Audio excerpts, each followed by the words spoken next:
Sayın Atatürk YouTube kanalımızın izleyenleri, Türkmenistan gündemi haber bültenimize hoş geldiniz. Bültenimizdeki haber başlıkları: Türkmenistan, Özbekistan, Tacikistan üçlü liderler zirvesi yapılacak. Türkmenistanlı firmalar Türkiye'deki fuara davet edildi. ABD ve Orta Asya ülkelerinin Afganistan özel temsilcileri bir araya gelecek ve son haberimiz Çin ile Orta Asya ülkeleri ticaretinde artış.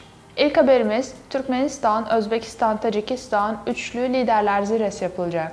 26 Temmuz 2023 tarihinde Özbekistan Cumhuriyeti Dışişleri Bakanı Bahtiyar Saidov, Tacikistan Dışişleri Bakanı Sirojiddin Muhriddin ve Türkmenistan Dışişleri Bakanı Reşid Meredov arasında video konferans yoluyla istişareler gerçekleştirildi. Görüşmede bu yılın Ağustos ayının başında Aşkabat'ta yapılacak Özbekistan, Tacikistan ve Türkmenistan Cumhurbaşkanları Zirvesi'nin hazırlanması ve düzenlenmesi konuları ele alındı. Bakanlar taslak programı, yaklaşan toplantının gündemini ve zirvenin taslak nihai belgesini görüştüler.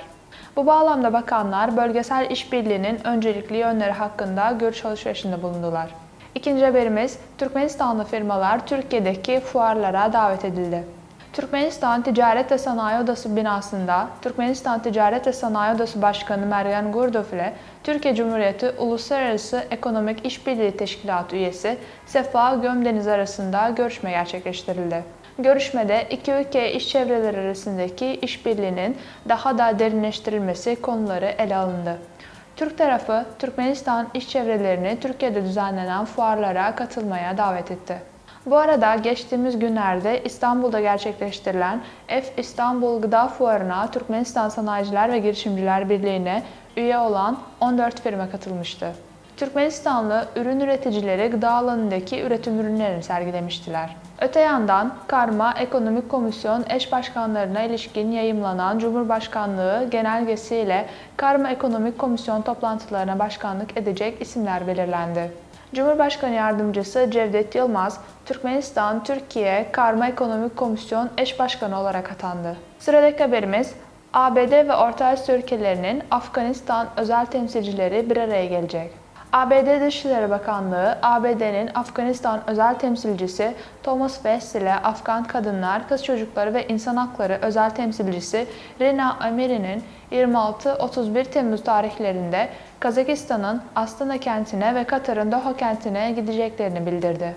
Astana'da Afganistan konulu özel bir C5+1 oturumu için Kazakistan, Kırgız Cumhuriyeti, Tacikistan, Türkmenistan ve Özbekistan'dan mevkidaşlarıyla bir araya gelecek. West ve Amiri, Afganistan ve Kazakistan'da kadınları ekonomik olarak güçlendirmenin yollarını görüşmek için Astana'da sivil toplum temsilcileriyle de bir araya gelecek. 2 ay önce Aşkabat, Afganistan için Avrupa Birliği ve Orta Asya ülkelerinin özel temsilcileri formatındaki görüşmeye ev sahipliği yapmıştı. Bu tür toplantının bir sonrakisi sonbaharda yapılması planlanmakta. Son haberimiz, Çin ile Orta Asya ülkeleri ticaretinde artış. Çin Gümrük Genel Müdürlüğü, Orta Asya ülkeleri ile 2023'ün ilk yarısına ilişkin ticaret verilerini yayınladı. Türkmenistan bölgedeki 5 devletten Çin ile pozitif ticaret dengesine sahip tek ülkedir. Genel olarak Çin, yılın ilk 6 ayında Orta Asya'ya yaklaşık 26,4 milyar dolar değerinde mal ihraç ederken, çoğu petrol ve doğal gazdan yapılan ithalat yaklaşık 13,5 milyar doları buldu. Çin Departmanı'na göre Türkmenistan ile ticaret %12,3 artarak 5,55 milyar dolara ulaştı. Türkmenistan'a ihracat 476 milyon dolar, ithalat ise 5,076 milyar dolar ve bunun 5,058 milyar doları gaz arzı olarak gerçekleşti. Çin Gümrük İdaresi verileri 2022'nin aynı dönemine kıyasla yılın ilk yarısında Çin ile diğer Orta Asya ülkeleri arasındaki ticarette keskin bir artış olduğunu gösteriyor.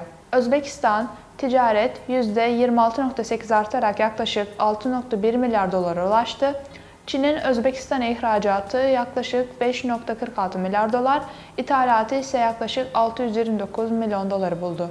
Kazakistan ile ticaret %26,8 artarak 18,25 milyar dolara ulaştı. Kazakistan'a ihracat ise 10,63 milyar dolara, ithalat ise 7,62 milyar dolara ulaştı. Kırgızistan ile ticaret %27,6 artarak 7,92 milyar doları buldu. Kırgız Cumhuriyeti'ne ihracat 7,89 milyar dolar, ithalat ise 26 milyon dolar olarak gerçekleşti. Ve son olarak Tacikistan ile ticaret %84,7 artarak 2,11 milyar dolara ulaştı. Tacikistan'a ihracat 1,96 milyar dolar, ithalat ise 152 milyon dolar olarak gerçekleşti. Sayın Ataatan YouTube kanalımızın izleyenleri, Türkmenistan ile ilgili Türkçe haberlerimizi atatanturkmenistan.com haber sitemizden takip edebilirsiniz.